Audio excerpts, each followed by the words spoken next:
My dad is the wisest person I know. He's a practicing physician. He's a psychiatrist who has treated terminally ill people. He is healthy. He still practices, as I mentioned. He just bought a new car. But he's also 86 years old, so I think it's safe to say he's probably spent some time contemplating his own mortality. So I think he was the perfect person for me to speak to as I wrestled with where I was over this concept of one's right to die.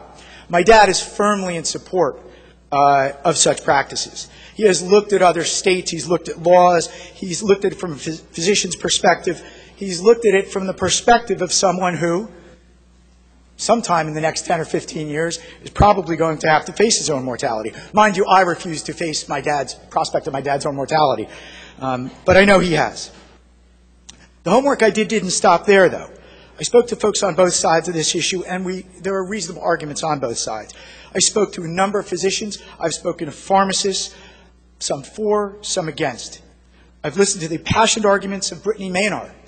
What a tragic story this young, vivacious woman's life and death are.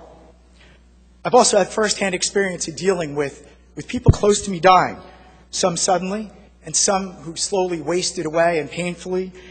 Some of the folks in my life who fell into the latter category, I know would never have chosen to take their own lives, but some I believe may have, and avoided the suffering, especially in the last weeks and days, that I believe that they should have the right to choose to avoid.